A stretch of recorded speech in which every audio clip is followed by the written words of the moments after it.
Muy buenas noches, hoy es miércoles 26 de octubre del año 2022. Vamos a dar inicio al estudio de la doctrina espírita. Vamos a empezar con la oración. Rogamos al Señor Dios Omnipotente que nos envíe buenos espíritus para asistirnos, aleje a los que pueden inducirnos en error y que nos conceda la luz necesaria para distinguir la verdad de la impostura. Apartar también a los espíritus malévolos, encarnados o desencarnados, que podrían intentar poner la discordia entre nosotros y desviarnos de la caridad y amor al prójimo. Si alguno pretendiese introducirse aquí, hacer que no encuentre acceso en el corazón de ninguno de nosotros. Buenos espíritus que ordináis venir a instruirnos, hacernos dóciles a vuestros consejos, apartándonos de todo pensamiento de egoísmo, de orgullo, de envidia y de celos, inspirándonos indulgencia y benevolencia para nuestros semejantes presentes y ausentes, amigos y enemigos.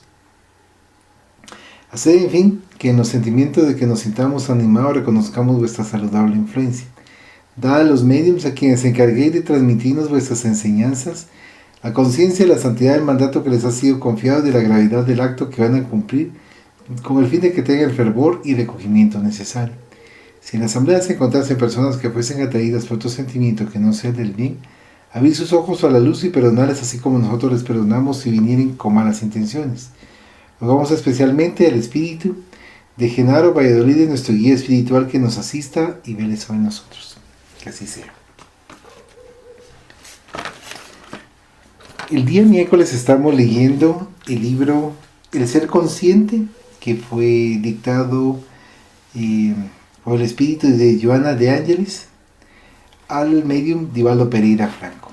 Estamos en el numeral 7, la conquista del self, y ahora nos tocará referenciales para la identificación del sí.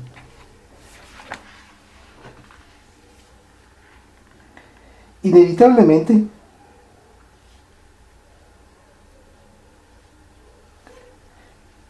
las personas necesitan tener experiencia de algunos de esos escamoteos del ego, de sus juegos, porque carecen de estructura psicológica para soportar la realidad de la verdad. El mecanismo de fuga puede constituir una necesidad de reprimir algo, para cuya manifestación el ser no se siente preparado. Siempre es un riesgo que imprevistamente se intente impulsar al individuo hacia el encuentro claro e inmediato con el sí, debido a la ausencia de valores íntimos que le permitan reconocerse frágil, sin deprimirse, necesitado sin inseguridad con relación al futuro, desorientado sin esperanza. El ser psicológico es estructuralmente la suma de sus emociones y de las conquistas que caracterizan la individualidad personal en el proceso de evolución. Por tanto, la liberación de los complejos artificios de la fuga se producirá a través de terapias adecuadas que posibilitarán la madurez psicológica para la autoestima y el enfrentamiento de la realidad soportable. Toda tentativa de esgrimir la verdad, finalmente, la verdad de cada cual, puede derivar en un conflicto más grave. La caída de la máscara desnuda al individuo y no siempre éste desea ser visto tal como es, incluso porque se ignora. Con el descubrimiento prematuro puede sufrir un shock o alienarse al saber que ha sido identificado de forma inadecuada, desagradable. La verdad es absorbida poco a poco a través de la identificación de los valores reales, en detrimento de los aparentes, del descubrimiento del significado de la existencia y de su finalidad. Las invitaciones existenciales que impulsan hacia lo exterior, hacia la apariencia, moldean la personalidad imponiendo innumerables mecanismos de sobrevivencia del ego, a los cuales se aferra el individuo, quien permanece ignorando su realidad y los relevantes objetivos de la vida. De ese modo, las ilusiones son comensales del individuo, que se presenta conforme le gustaría ser y no de acuerdo con el sí, con el yo profundo, con lo que es. Extirparlas es condenar al otro al desamparo, retirarle las muletas psicológicas de apoyo.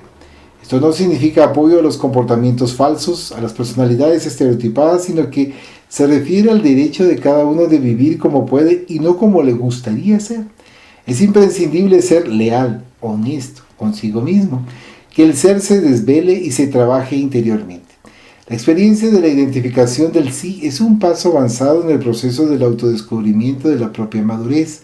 Esa búsqueda interior se expresa como una forma de insatisfacción con relación a lo ya conseguido. Los valores que se poseen o llenan los espacios interiores y dejan vacíos emocionales, una necesidad de depuración psicológica, de superar los formalismos, los modismos, lo estatuido y circunstancial, en los cuales la forma es más importante que el contenido.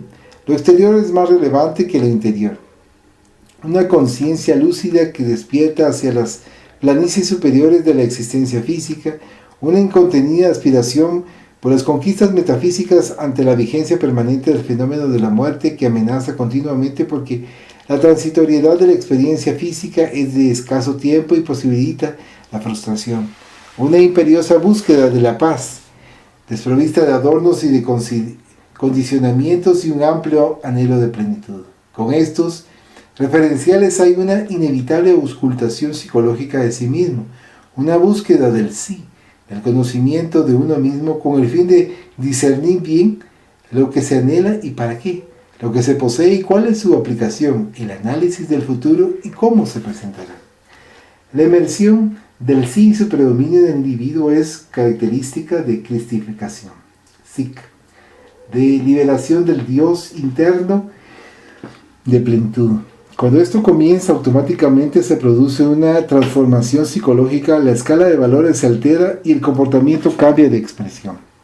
La salud emocional y mental se establece y ofrece una visión correcta en torno de los accidentes orgánicos que ya no provocan más desequilibrios y el fenómeno de la muerte se transforma en perfectamente natural sin fantasmas terroríficos o anhelos de anticiparla.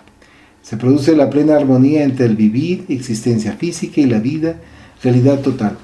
En razón del proceso reencarnatorio, el self queda inmerso en la niebla carnal adormecido por los tóxicos y vapores de la indumentaria física bajo la presión de las experiencias humanas, de las relaciones sociales en las cuales la astucia y no la sabiduría, la simulación y no la honestidad, la falacia y no el silencio promueven el individuo, granjeándole un lugar destacado en la comunidad. Ese criterio, esa conducta irregular, impide la liberación del sí. Como efecto de la actitud del ego con relación al yo, predominan las psicopatologías que exigen un mayor conocimiento de las legítimas necesidades. La conquista del self es un proceso que debe comenzar inmediatamente recurriendo a terapias apropiadas y simultáneamente a los recursos de la oración, de la meditación, de las acciones edificantes. Cada logro permite la oportunidad de querer llegar a nuevos peldaños, lo que se torna un desafío atrayente, estimulante. Nadie puede, pues, detenerse en los niveles inferiores de conciencia y relegar a plano secundario el sí a la realidad ambicionada. Ahora toca el numeral 8, silencio interior. Desidentificación, liberación de los contenidos negativos, lo esencial. Subtítulo, silencio interior. La gran problemática desafío de la criatura humana es la adquisición de la paz. Cuando se empeña en su conquista, raramente busca y sigue los caminos ideales idóneos de conducir su meta. ¿Cómo vive? Una época de perturbación en las diversas áreas se revela con facilidad aun cuando piensa estar en el rumbo correcto. Atávicamente, amante del ego, se aficiona a los valores externos y ese comportamiento es el responsable de sus continuos fracasos. Como no está equipada con los instrumentos interiores que la armonizarían en relación al prójimo y al cosmos, se exaspera con frecuencia y se desanima ante los primeros obstáculos a los que considera no se pueden superar. Adaptada a las conquistas exteriores de fácil logro, abandona los propósitos iniciales de encontrar la paz y deja la postura de no violencia para unirse a los beligerantes, aunque enmascarando la agresividad. La tierra ha vivido siempre en guerra y las naciones solo reposan en el espacio de tiempo que media entre los conflictos, yendo de un camino a otro sin encontrar aquel que preserve la tranquilidad general. A esas guerras violentas le suceden los armisticios, que son pequeños periodos de reposo en los cuales los litigantes recuperan las fuerzas para nuevas contiendas, en los cuales siempre aparecen focos de destrucción ocasionados por motivos injustificables y sin ninguna razón, como si hubiera alguno legítimo para la manifestación macabra de las batallas sangrientas. Esto sucede porque los individuos no tienen paz interior. Desde el momento en que no son capaces de tolerarse recíprocamente en pequeños grupos, no están en condiciones de respetar los tratados que ellos mismos han firmado, los cuales solo ocultan su brutalidad, que adopta características de civilización y cultura. Como consecuencia de ello, la paz mundial es aún una utopía en razón de la falta de entereza moral y pacificadora de la propia criatura humana. Ese fenómeno es consecuencia de sus apegos egóticos, de sus fantasías doradas, de sus pasiones y de su voluptuosidad por la dominación de los otros. Aficiones morales, emocionales, culturales, personales, a objetos, a razas, a grupos sociales, son las fugas del ego arbitrario, vicioso y loco, responsable de las lamentables disputas que, deterioradas, son los gérmenes de las guerras. Ese estado psicológico de transferencia y proyección de la sombra de la personalidad inmatura es fruto de la confusión de los intereses mezquinos y múltiples a los cuales se aferra, que lo conducen a desequilibrarse ante el orden, la naturaleza y la vida. Es indispensable una revisión del comportamiento humano, un estudio profundo con respecto al silencio íntimo, así como de la armonía interior. La única manera de lograrlos es viajar hacia adentro de sí mismo, dominar la mente impaciente, que los orientales llaman el monoloco, que salta de rama en rama, e inducirla a la reflexión, al autodescubrimiento. ¿A quién teme? La quietud, porque cuando ésta se establece se produce la liberación del ego y el ser se ilumina. Todos somos esclavos de la mente. El universo existe en razón de quien lo observa, de la mente que lo analiza, de la percepción con que lo abarca. Aquel cuya mente no dispone de ejercitación y lucidez no se da cuenta de la realidad que para él tiene otros contenidos y significados. Ante esa conducta habla y produce ruido. Es noble y útil cuando se comunica, y no obstante se torna grandioso si logra vivir en silencio mental. Los contenidos psíquicos en relación al ego, cuando son captados por éste, constituyen la conciencia lúcida, y el silencio es de gran importancia para esa conquista. El silencio interior está hecho de paz y de plenitud, cuando el ser comprende el significado de su vida y la trascendencia de su conducta en relación a los demás miembros que conforman el cosmos. Hoy, la ciencia se une a la religión. Se trata de una perfecta identificación del ego y del yo, de logos y de eros.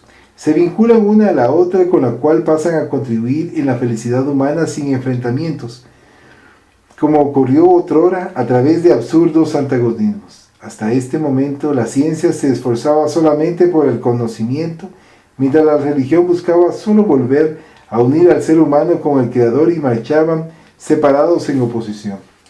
La psicología transpersonal, al estudiar los estados alterados de conciencia e ir más allá de la conciencia en sí misma, permitió la unión de las técnicas místicas de Oriente con la razón de Occidente, y favoreció la armonía entre eros y logos, en beneficio de la individualización plena del ser. Ahora, fe y razón marchan vinculadas y contribuyen para que surja el ser feliz. El silencio interior constituye el gran intermediario de la paz que proviene de esa unión, porque desarrolla en el individuo el sentimiento del amor a Dios, a sí mismo, al prójimo. Y este amor se transforma en el producto alquímico, que diluye el odio, que vence las barreras que obstaculizan la fraternidad y le inunda con los recursos y contenidos psíquicos liberatorios. El apego egoísta, superado, cede lugar a la generosidad, a la entrega, y el individuo, libre de ataduras en silencio interior, emprende la gran experiencia de vivir el self, en armonía con las leyes de la vida. Esto es así, porque el nivel más elevado de la conciencia, por lo menos, en la graduación humana es el cósmico, que proviene de la identificación entre el sí y el universo, momento en el que el ser sumerge el pensamiento en Dios y se realiza totalmente. Desidentificación. Podemos considerar que la personalidad humana está estructurada de esencia y sustancia. La primera son las energías que proceden del yo profundo, las vibraciones que fluyen de su causalidad, y la segunda es la reunión de los contenidos psíquicos transformados en actos, experiencias, realizaciones que provienen del ambiente, de las circunstancias y de las reminiscencias de existencias pasadas. Son las sustancias las responsables del ser porque propician su libertad o su esclavitud y dan nacimiento al yo. En una persona media, portadora de conciencia sin la doble conquista del discernimiento y de la vivencia, compatible se estructura la ilusión y los engaños, los cuales, al pasar a la posición de realidades únicas, ignoran por efecto la legítima realidad. Esa adulteración psicológica proporcionada por el ego que se entorpece y se engaña, contribuye para que se produzcan las experiencias utópicas y alienantes que alteran su conducta y se originen estados profundamente perturbadores. El hábito y el cultivo de los pensamientos viciosos de cualquier naturaleza se convierten en las sustancias que forman la personalidad enfermiza, la cual se adapta a los factores disolventes, rompiendo la línea del equilibrio y del discernimiento e impulsa a marchar por la senda de la irrealidad. Sin duda, la persona portadora de sustancias fragmentadoras transita en medio de una verdadera neblina que es más compacta y más sutil, según las fijaciones, los vicios a los cuales se aferra. Al identificarse con ideas que le resultan convenientes, algunas de procedencia psicopatológica, las adapta, las incorpora y deforma a la personalidad. Esta irrealidad acabará por afectar su individualidad si no se resuelve a efectuar una psicoterapia específica y urgente. Esas identificaciones se manifiestan en las áreas fisiológicas, como sensaciones, y psicológicas como emociones. Cada vez que la persona intenta la concienciación íntima, el encuentro con el yo profundo, la búsqueda interior, las sensaciones que predominan a los ámbitos físicos perturban su decisión e impiden la experiencia. Son sensaciones visuales, gustativas, olfativas, auditivas, táctiles, con las cuales se convive el régimen de esclavitud que aparecen en el silencio, en la concentración, ocupan el espacio mental y desvían la atención de la meta que busca. Son ruidos externos que en otras circunstancias no son percibidos, imágenes visuales archivadas, aparentemente olvidadas, olfacción excitada que provoca el apetito, pruritos y comezones que surgen simultáneamente en varias partes del cuerpo, salivación y deseo de alimentarse que toman los centros de interés y los desvía de la finalidad libertadora. Por otro lado, en las tentativas de silencio interior para lograr el reequilibrio de la personalidad, las sensaciones producen asociaciones de ideas que conducen a evocaciones insensatas.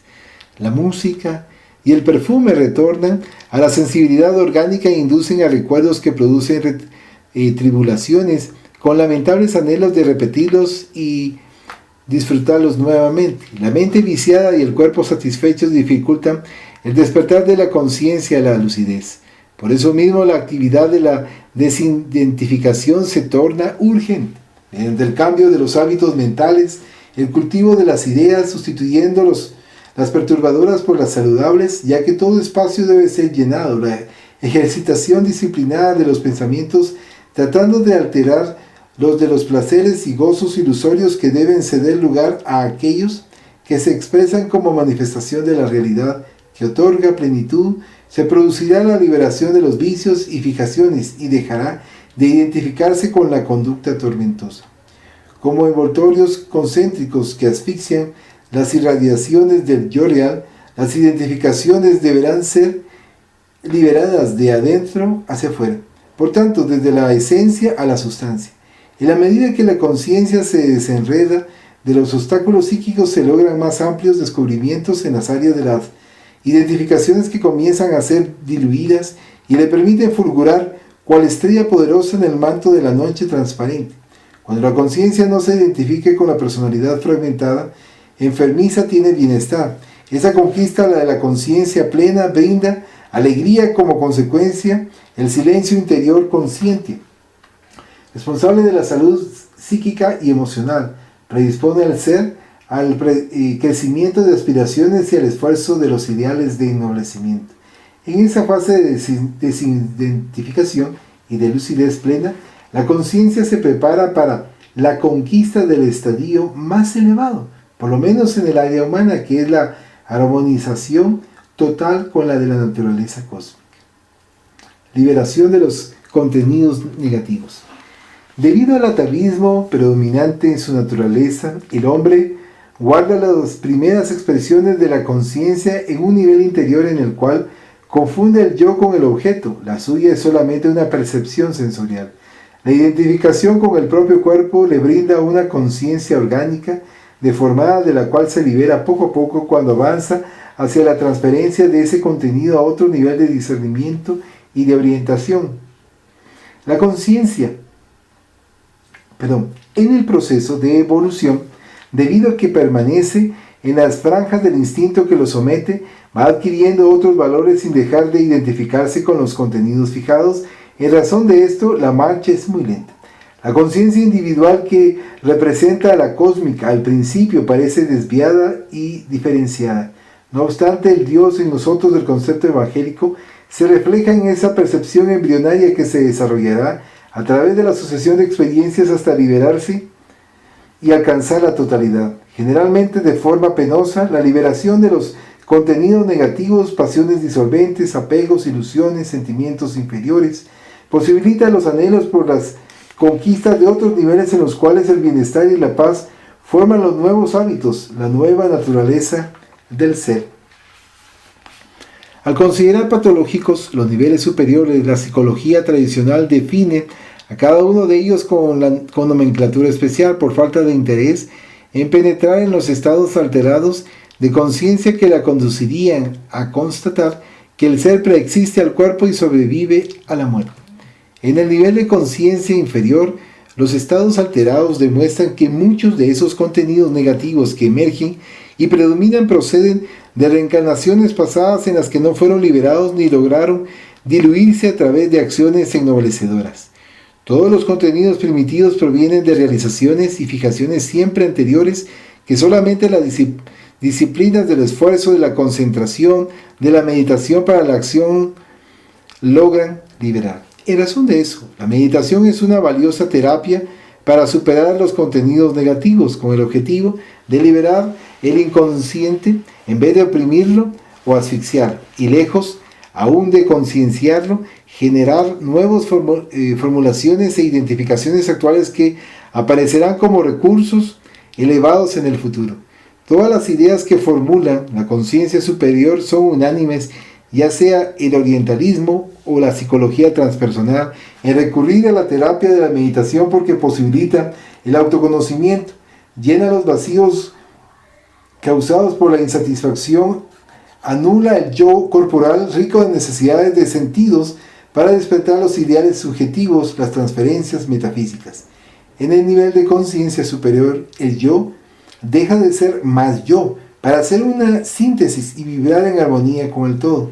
Desaparece la fragmentación de la unidad y el equilibrio transpersonal sincroniza con la conciencia universal. La característica fundamental del nivel inferior, por tanto, de la prevalencia de los contenidos negativos es la fragilidad del yo profundo ante las exigencias del ego atormentado que genera proyecciones de sombra y desarticula los proyectos de paz.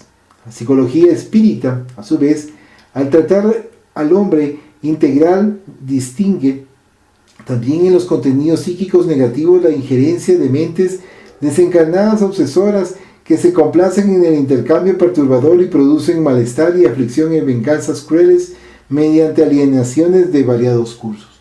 Al mismo tiempo, otros seres desencarnados tan envidiosos como desdichados, vinculados a las criaturas humanas por afectividad mórbida o cruel falta de respeto, establecen fenómenos de hipnosis que retardan el desarrollo de la conciencia de aquellos que sufren su cerco.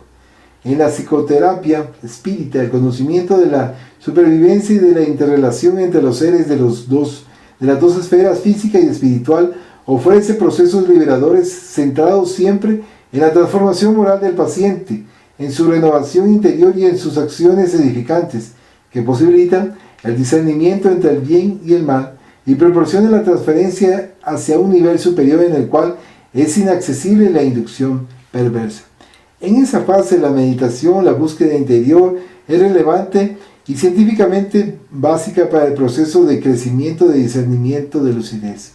El hombre avanza rumbo a su destino a paso lento.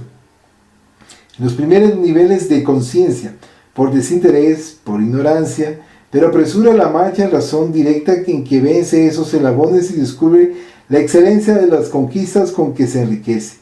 La liberación de los contenidos negativos es inevitable. No obstante, varios fenómenos patológicos y preferencias emocionales perturbadoras interfieren para que se mantengan. Por eso, es necesario que los psicoterapeutas atentos insistan con esos pacientes para que se descubran y encuentren los beneficios de los niveles superiores. La liberación es felicidad y la conciencia enriquecida por los contenidos superiores significa plenitud, reino de los cielos, aún durante el tránsito terrestre. Lo esencial. Ante el inevitable proceso de crecimiento del yo profundo, la vida asume características variadas y las oportunidades se presentan atrayentes porque seducen con la liberación que solo se logra a través de penosos esfuerzos. En la fase inicial de la supremacía egocéntrica, el ser se proyecta en el mundo con el cual se identifica y queda preso en la maraña de las cosas exteriores bajo conflictos que no puede gobernar. Esto casi siempre lo desequilibra y le produce estados neuróticos de insatisfacción, ansiedad, miedo o diversas alucinaciones. El apego, esa fijación perturbadora a lo perecedero a lo que se pretende dar perennidad, se convierte en su meta existencial. Más tarde, en tentativas por deshacerse de la situación psicológica infantil, avanza en la posición egoísta, cultiva los valores personales narcisistas en los cuales se engolfa y despierta amargado bajo los martillazos del tiempo degenerativo y de la tormentosa frustración. Casi siempre, lo esencial permanece en un plano secundario dentro del panorama psicológico de las aspiraciones conflictivas. A medida que madura se transfieren de las cosas y prisiones egóticas a la conquista de su realidad. El desarrollo del yo profundo que debe predominar y conducir los anhelos y programas de liberación. En brillantes y sucesivas tentativas de penetrar los estadios de la conciencia, los psicólogos y otros estudiosos de las áreas de las ciencias psíquicas diseñan una cartografía que, variando de escuela y de estadio, sigue los mismos procesos de desarrollo compatibles con el crecimiento del ser, según las experiencias que haya vivenciado en la búsqueda de la salud real. Deseando ampliar el campo del análisis de sus pacientes, mientras Freud fundamentaba el psicoanálisis y lo difundía Roberto Assagioli en Italia, al tener dificultades para aplicar en algunos de ellos las recomendaciones de la doctrina que absorbiera del maestro vienés, comenzó a trabajar en la organización de las psicosíntesis, en la cual encontró mayores recursos terapéuticos para liberarlos y amplió así los ámbitos de comprensión de las personalidades conflictivas. Posteriormente, el bioquímico Robert de Ropp, al estudiar cariñosamente las reacciones cerebrales entre otras experiencias y buscando producir estados alterados de conciencia, formuló las bases y los paradigmas de su psicología creativa, inspirándose en las experiencias de George Ivanovich Gurdjieff, con sus complejas contribuciones psicológicas y cosmológicas místicas.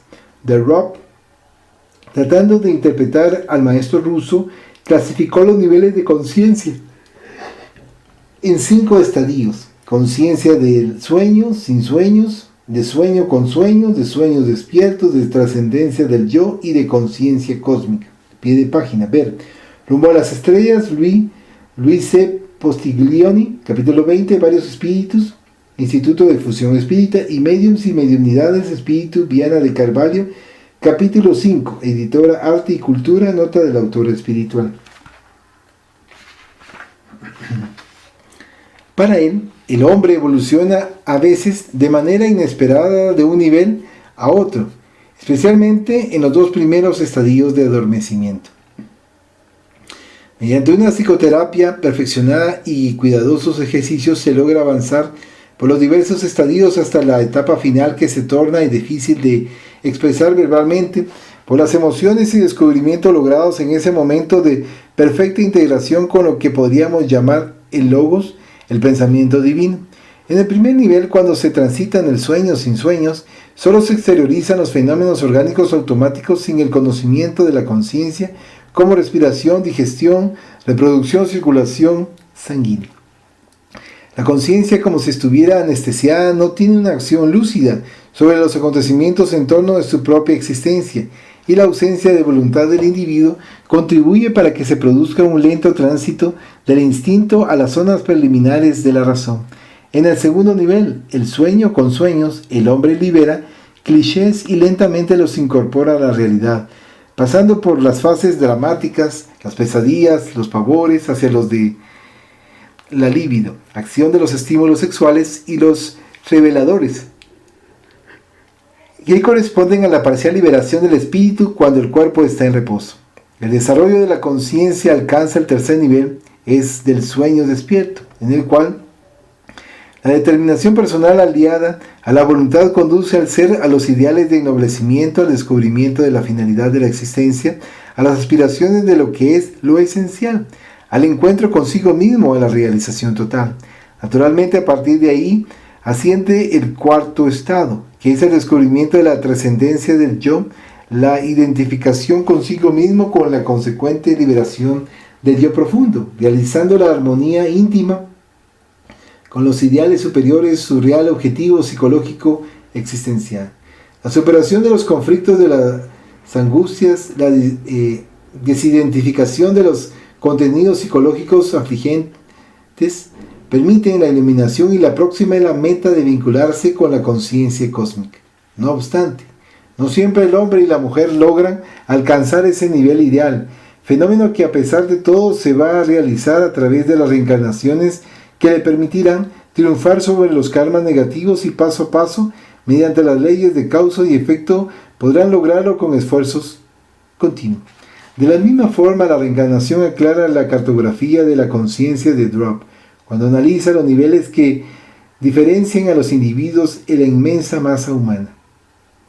Las experiencias acumuladas promueven o retienen al individuo en los fenómenos consecuentes de las acciones practicadas, y los beneficia o los aflige, con las sombras que permanecen en ellos dominadoras como residuos espirituales. La conciencia los filtra, y como no puede digerirlos, los transforma en conflictos, en perturbaciones, en estados psicopatológicos que requieren terapias especializadas y continuas.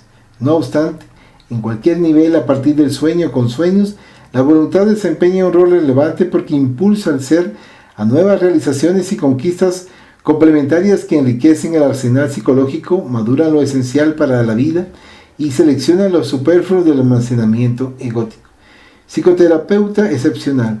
Con su visión realista y creativa, Jesús definió la necesidad de buscar primero el reino de los cielos, porque ese farol permitiría la conquista de todas las otras cosas. Es obvio que al adquirir lo esencial, todas las otras cosas pierden su significado, porque carecen de valor frente a lo que solo es fundamental. Asimismo, alertó sobre el dictamen de hacer al prójimo lo que nos agradaría que éste hiciera por nosotros, basado en el amor, el proceso de liberación, en la acción edificante, el medio de crecimiento, y en la oración fortalecedora, la energía que proporciona la aspiración. La ejecución de ese trabajo favorece la perfecta identificación del sentimiento con el conocimiento, y tiene como consecuencia la conquista del yo profundo en sintonía con la conciencia cósmica. 9. La felicidad. placer y gozo, la felicidad en sí misma, condiciones de felicidad, plenitud mediante la felicidad. Subtítulo: placer y gozo. El significado de la vida se centra en buscar y encontrar la felicidad. Constituye el más frecuente desafío existencial responsable de continuas realizaciones humanas. Por eso, la felicidad se torna difícil de ser lograda y generalmente es muy compleja porque difiere en contenido entre las personas en sí mismas y entre los grupos sociales. Confundida con el placer, pierde su verdadero carácter porque se vuelve frustrante y atormentadora. El modo de comprender la felicidad es siempre distorsionado y conduce al individuo a considerar que cuando no se encuentra feliz, algo no está bien. Esto es una conclusión incorrecta. El sueño humano de la felicidad es color de rosa. Está marcado por el confort, el ocio y el poder, gracias a los cuales se disfrutaría de bienestar y de gozo, que inadvertidamente son considerados su logro. Por supuesto, las personas ricas disponen de muchas horas vividas en esas condiciones sin considerarse felices, sino que más bien han estado tediosas, y el tedio es sin duda uno de sus grandes opuestos, en cuyo interior fermentan muchas desgracias. La felicidad se manifiesta mediante varios requisitos, entre otros los de la naturaleza cultural, atavismo que lega al individuo al medio social de donde se origina y en el cual se encuentra con su nivel de conciencia y de madurez psicológica. Esos factores establecen las diferencias de cualidad de los que es ser feliz frente a las variantes que imponen en los grupos y en los seres humanos, lo que demuestra que las aspiraciones de uno no siempre responden a las de los otros. El nivel de conciencia y la madurez psicológica establecen los grados en los cuales se expresan las realizaciones que conducen a la plenitud, a los estados de felicidad. Cuando se persigue el gozo, el placer, se siente alegría cada vez que se logra. Esos momentos son considerados de felicidad, no obstante, no corresponden al sentido profundo de gran magnitud que ella tiene. La interpretación equivocada conduce a búsquedas irreales que pierden su significado cuando se alteran los factores que la constituyen. Su enfoque en determinada época de la existencia cambia completamente en otro periodo. La inmadurez psicológica de una fase, la juvenil, por ejemplo, predispone a aspirar a una felicidad que cuando fue lograda desaparece inmediatamente y al ser observada más tarde se presenta como desagradable, perturbadora. Por esa razón, es necesario que se comprenda que la felicidad tiene que ver con lo que es el individuo y con lo que piensa ser. La diferencia entre lo que supone ser y su realidad le brinda la dimensión de su cuadro de deseos, de placeres y de gozos que interpreta como la búsqueda de la felicidad plena. De este modo, la felicidad tiene que ver con la identificación del individuo con sus sentidos y sensaciones, con sus sentimientos y emociones o con sus más elevadas aspiraciones idealistas, culturales, artísticas, religiosas, con la verdad. En la fase de los sentidos, el gozo se transforma en insatisfacción, ansiedad o depresión después de haber sido disfrutado en el periodo de los sentimientos. El placer incurre en pasiones posesivas que dan margen a tragedias y angustias después de haber sido saciados. En el ciclo idealista, religioso, trascendental, la búsqueda transpersonal fomenta el autodescubrimiento, la autorrealización, la autoentrega en servicios desinteresados de liberación del ego y la participación en la vida, tanto individual como colectiva, de los seres, de la vida, de la tierra.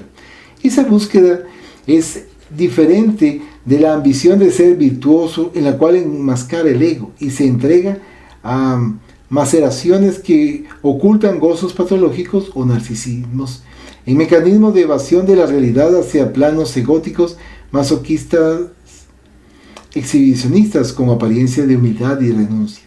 Esas expresiones de virtud, cuando son reales, son ignoradas por el propio postulante porque en él son naturales, sin los condimentos de placer insertados en la fuga psicológica que las adulteran. Para que la identificación del individuo con su búsqueda de servicio sea legítima, tiene que haber una perfecta unión con el self, de tal forma que no hay diferencia entre dar y recibir, amar y ser amado, vivir y morir. Hay quien afirma apresuradamente que la felicidad tiene que ver con el principio freudiano del placer, y que a través de ese comportamiento se podrían satisfacer las necesidades y evitar el dolor. No obstante, no se puede evitar el dolor. considerarlo como un fenómeno natural del proceso de la evolución y encararlo como un instrumento de promoción del ser con relación a la vida, es la forma eficaz de lograr la alegría de superar sus mecanismos desgastantes y los acontecimientos degradantes que, como no son comprendidos y aceptados con equilibrio, confunden a la infelicidad. De la misma manera, la felicidad no consiste en la satisfacción de todo deseo del ego, porque después de haber sido satisfecho, otro se manifiesta con vehemencia y genera ansiedad y malestar.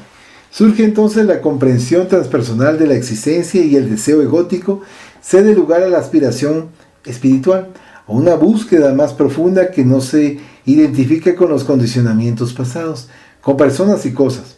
Probablemente en esa búsqueda surgirán el sufrimiento, el malestar, que irán cediendo lugar a la armonía y al bienestar en la medida que se logren las bases que tienen como objetivo la realización de la plenitud. Lentamente desaparece la frustración de la vida cotidiana y se amplía el ámbito del idealismo y de la identificación con la deidad a través de la afirmación religiosa o con el yo profundo en una manifestación psicológica. Al principio, el camino de la búsqueda puede parecer oscuro, como un túnel cuya claridad está distante, pero esta adquiere mayor proporción cuanto más se acerque a la salida. Esa búsqueda, como ocurre con cualquier otra, la realiza con la mente, que debe solucionar las dificultades en la medida que éstas se presenten y eliminar el sufrimiento perturbador. Se trata de un continuo y lúcido trabajo interior.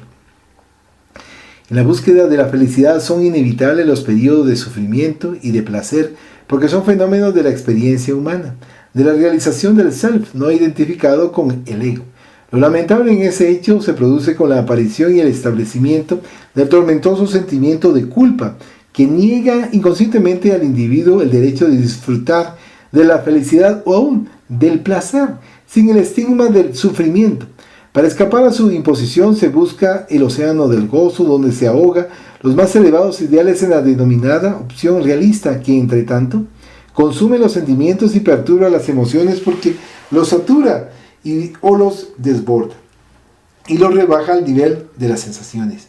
Hay un mecanismo castrador que impide la experiencia del placer, que es la inhibición. Además de él, la conciencia de culpa conspira contra la realización de la felicidad.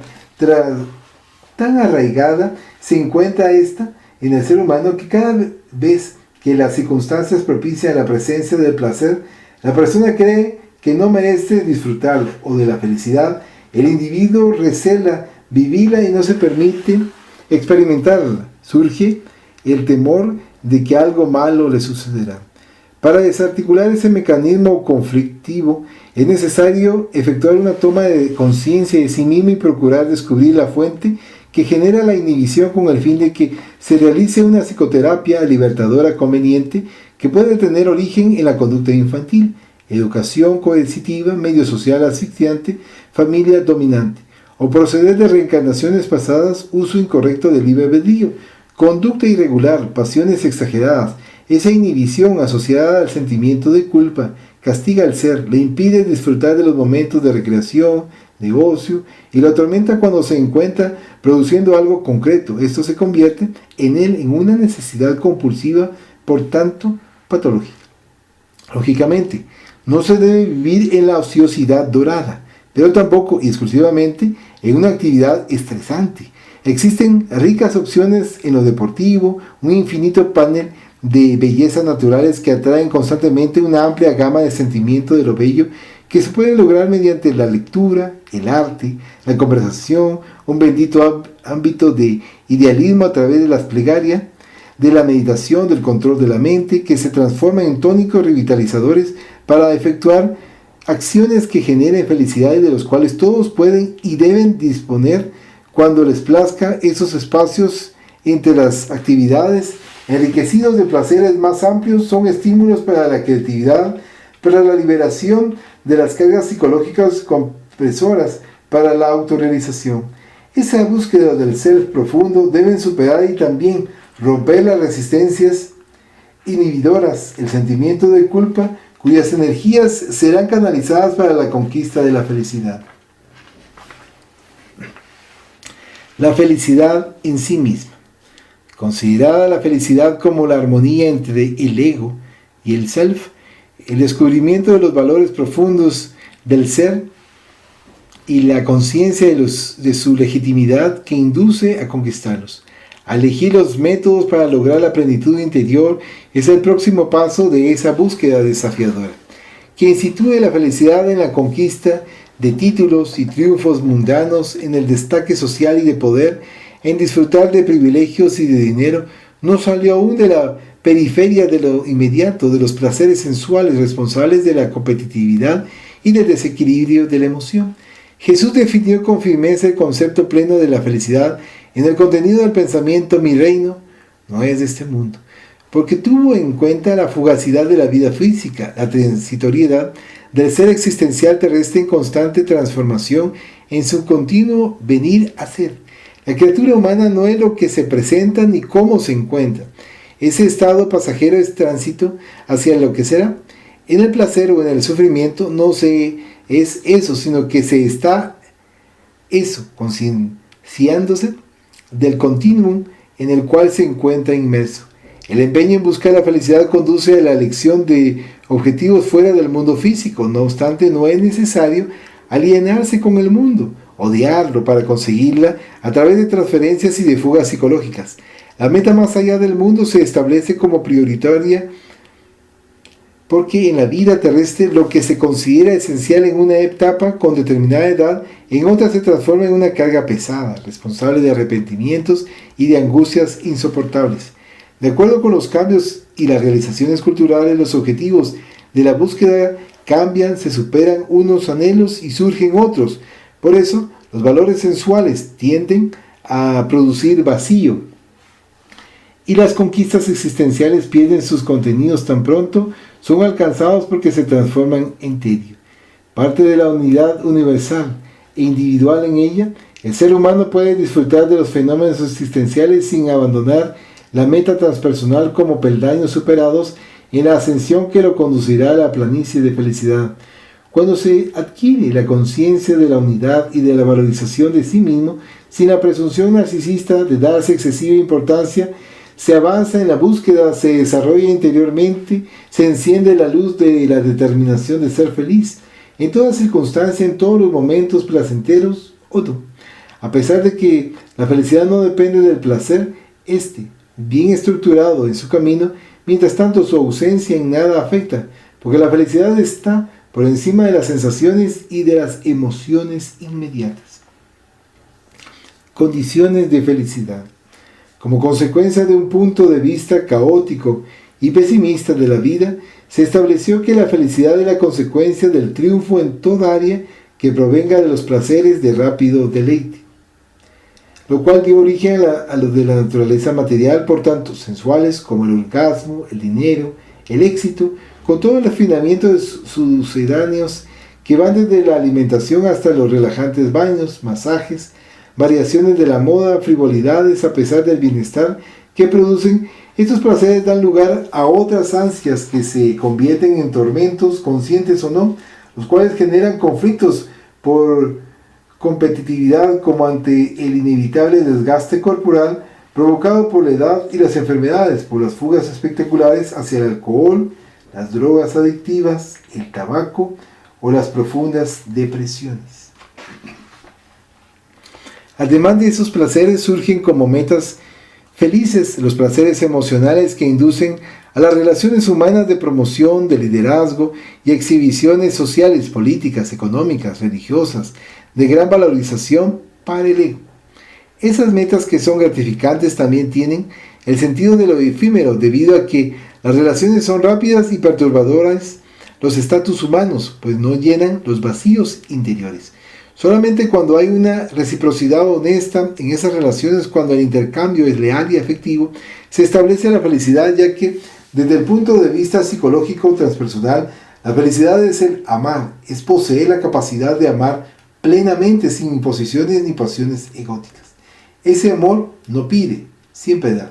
No intenta modificar a los otros, siempre se perfecciona. No se revela ni se decepciona porque nada espera en retribución. No se amarga ni se impacienta, irradia. con la admirable luz que al expandirse se potencia más. Como ese amor no tiene apego, no es posesivo, se transforma en libertador, infinito, no se confunde con la búsqueda de la relación sexual que puede estar insertada en él sin ser su causa. El placer que genera en la comunión de los sentidos no es fundamental, aunque contribuye. La salud en sus variados aspectos depende mucho del amor, especialmente la salud psicológica, emocional, que deriva casi siempre de las relaciones íntimas conyugales como mecanismo que completa la armonía personal. Esa contribución del amor preserva también el equilibrio mental sin el cual la felicidad es una utopía paranoica.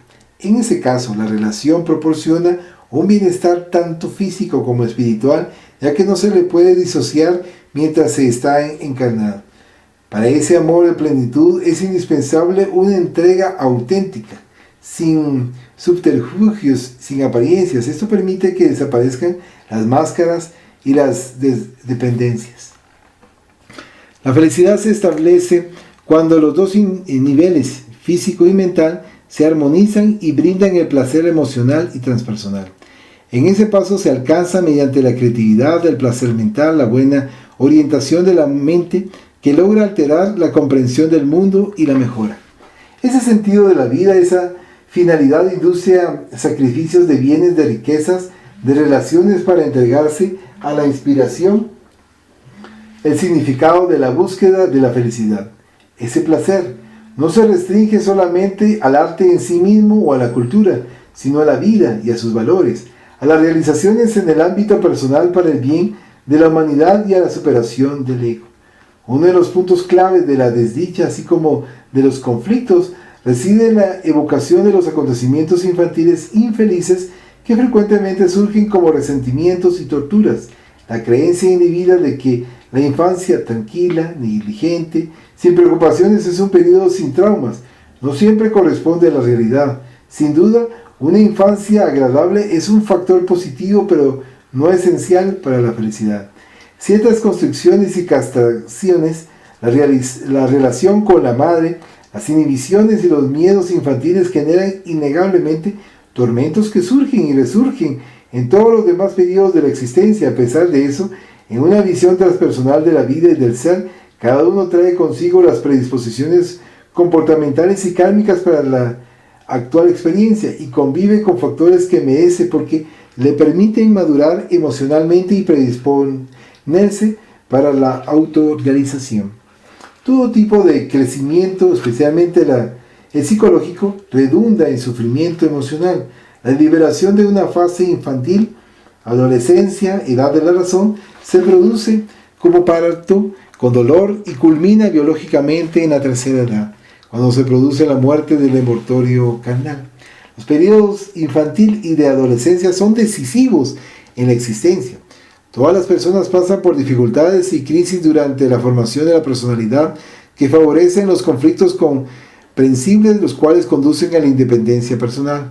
No todos logran vencer las tensiones internas y externas que se establecen a partir de entonces. No obstante, es en esa fase que se definen los rumbos futuros del comportamiento y se necesitan psicoterapias emocionales y espirituales apropiadas para la liberación.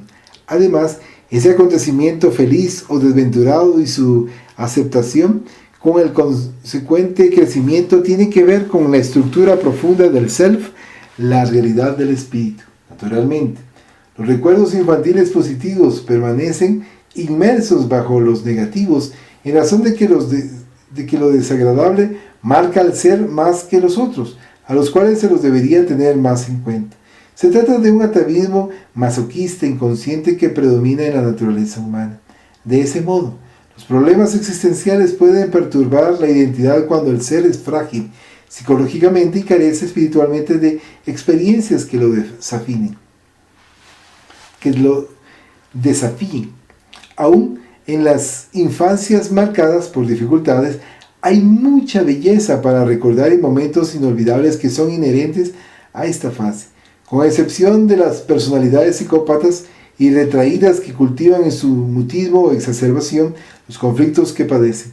No obstante, sea cual fuere la herencia infantil que se tenga, la búsqueda de la felicidad debe proseguir sin solución de continuidad.